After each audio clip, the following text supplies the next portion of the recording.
টানা দ্বিতীয় দিনের মতো ভারত পাকিস্তানের মধ্যে নিয়ন্ত্রণ রেখায় আবারও গোলাগুলি হয়েছে। এই পরিস্থিতিতে সব গণমাধ্যমকে প্রতিরক্ষা অভিযান এবং নিরাপত্তা বাহিনীর গতিবিধির সরাসরি সম্প্রচার এড়িয়ে চলার নির্দেশ দিয়েছে ভারতের তথ্য মন্ত্রণালয়। কাশ্মীর জুড়ে অভিযানে প্রায় 200 ব্যক্তিকে আটক করা হয়েছে। অন্যদিকে পাকিস্তানের প্রধানমন্ত্রী শাহবাজ শরীফ বলেছেন, কাশ্মীরে হামলা নিয়ে নিরপেক্ষ ও স্বচ্ছ তদন্তে অংশ নিতে প্রস্তুত রয়েছে তার দেশ। আরও জানাচ্ছেন ঋতু সাহা।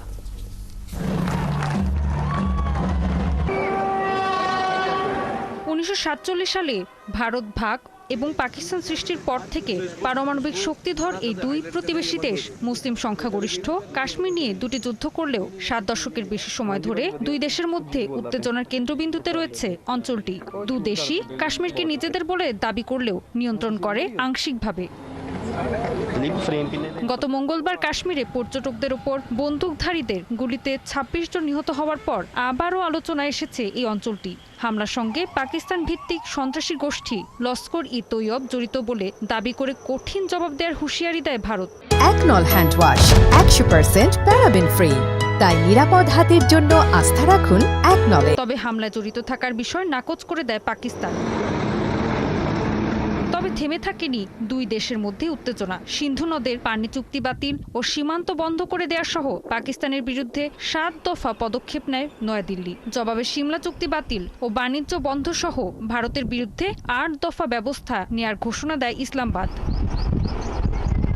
পেহেলগাম কাণ্ডের পর 3 দিন পেরিয়ে গেল ভারত পাকিস্তানের মধ্যে উত্তেজনা কমেনি। কাশ্মীর সীমান্তে উভয় দেশই সামরিক তৎপরতা বাড়িয়েছে। এরই মধ্যে পেহেলগাম হামলায় জড়িত সন্ত্রাসীদের ধরতে ভারতের সামরিক ও নিরাপত্তা অভিযানের সরাসরি সম্প্রচারের উপর নিষেধাজ্ঞা জারি করেছে দিল্লির কর্তৃপক্ষ।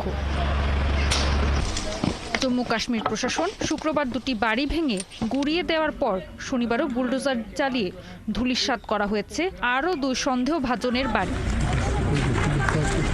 পাকিস্তান ভারতের মধ্যে কাশ্মীর সীমান্তে দ্বিতীয় দিনের মতো শুক্রবার দিবাগত রাতেও গোলাগুলি হয়েছে। দিল্লি বলছে, নিয়ন্ত্রণ রেখার বিভিন্ন পয়েন্টে পাকিস্তানি বাহিনী উস্কানিমূলকভাবে হামলা, আগ্নেয়াস্ত্র দিয়ে গুলি চালালে ভারতীয় বাহিনীও পাল্টা গুলি ছোড়ে। এই ঘটনায় আনুষ্ঠানিক কোনো প্রতিক্রিয়া জানায়নি পাকিস্তান। এমন পরিস্থিতিতে পাকিস্তানের বড় হামলার আশঙ্কা থেকে ভারতের সীমান্তবর্তী অঞ্চলের গ্রামের বাসিন্দারা বাংকার প্রস্তুত করছেন।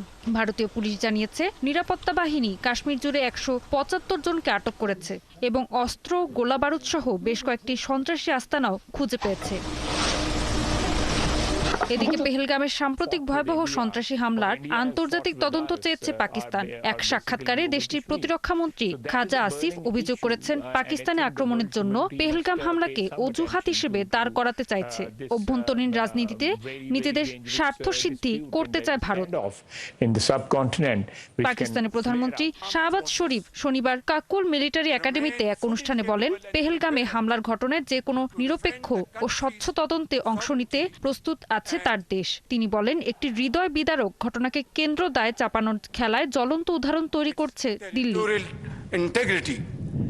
অন্যদিকে পাকিস্তান পিপলস পার্টির চেয়ারম্যান বিলাওয়াল ভুট্টো ভারতকে হুঁশিয়ারি করে বলেছেন, ঐক্যমত্যের বাইরে গিয়ে তার দল যেমন একটি বিতর্কিত খাল প্রকল্প হতে দেয়নি, ঠিক একইভাবে পাকিস্তানের জনগণ সিন্ধু নদের ওপর ভারতীয় আগ্রাসনের বিরুদ্ধে রুখে দাঁড়াবে ও সমুচিত জবাব দেবে।